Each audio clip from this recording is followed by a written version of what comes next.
BNP চাঁদাবাজি করে এই অভিযোগে আমরা 100টা গালি প্রতিদিন দেই, কিন্তু সরকারকে বলতে চাই, বিএনপিকে যে বলেন, বিএনপি নিজেও তো এই জুলাই গণহত্যার কতগুলো মামলা করেছে, দলগতভাবেও মামলা করেছে, সেই মামলার বিচার আপনারা করেন না কেন? বিএনপিকে আমরা গিয়ে যখন বলি, বিএনপি তো বলে যে আমরা তো বলছি, আমরা মামলা পর্যন্ত করেছি, সেই মামলার ট্রায়াল কেন সরকার শুরু করে না?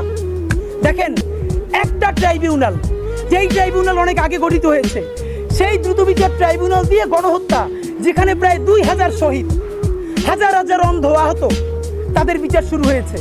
এইখানের পুলিশরা এত ইনক্যাপাবল, প্রসিকিউটররা আমাদেরকে বলেছে আসামি পুলিশদেরকে নিয়ে ধরতে গেলে পুলিশ দৌড়িয়ে পারে না, প্রসিকিউটররা গিয়ে দৌড়িয়ে আসামি ধরা লাগে। কেন? এটা প্রসিকিউটরের কাজ। আপনি কেন দ্রুত বিচার ট্রাইব্যুনালে আরো 10টা ট্রাইব্যুনাল করেন নাই? আচ্ছা, 10টা পারেন নাই, 5টা ট্রাইব্যুনাল পারেন নাই, এই ট্রাইব্যুনালের মধ্যে আপনি আরো কেন একাধিক বেঞ্চ করেন নাই? মানে এইটা আপনার বিএনপি নিষেধ করছে? বিএনপি চাঁদাবাজি করে এই অভিযোগে আমরা 100টা গালি প্রতিদিন দেই, কিন্তু সরকারকে বলতে চাই, বিএনপিকে যে বলেন, বিএনপি নিজেও তো এই জুলাই গণহত্যার কতগুলো মামলা করেছে, দলগতভাবেও মামলা করেছে, সেই মামলার বিচার আপনারা করেন না কেন?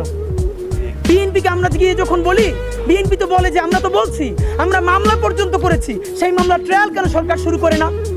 দেখেন, একটা ট্রাইব্যুনাল, যেই ট্রাইব্যুনাল অনেক আগে গঠিত হয়েছে, সেই দ্রুত বিচার ট্রাইব্যুনাল দিয়ে গণহত্যা, যেখানে প্রায় 2000 শহীদ, হাজার হাজার অন্ধ আহত, তাদের বিচার শুরু হয়েছে।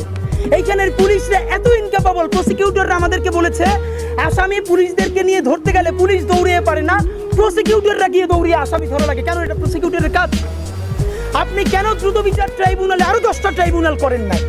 আচ্ছা, 10টা পারেন নাই, 5টা ট্রাইব্যুনাল পারেন নাই, এই ট্রাইব্যুনালের মধ্যে আপনি আরো কেন একাধিক বেঞ্চ করেন নাই? মানে এইটা আপনার বিএনপি নিষেধ করছে?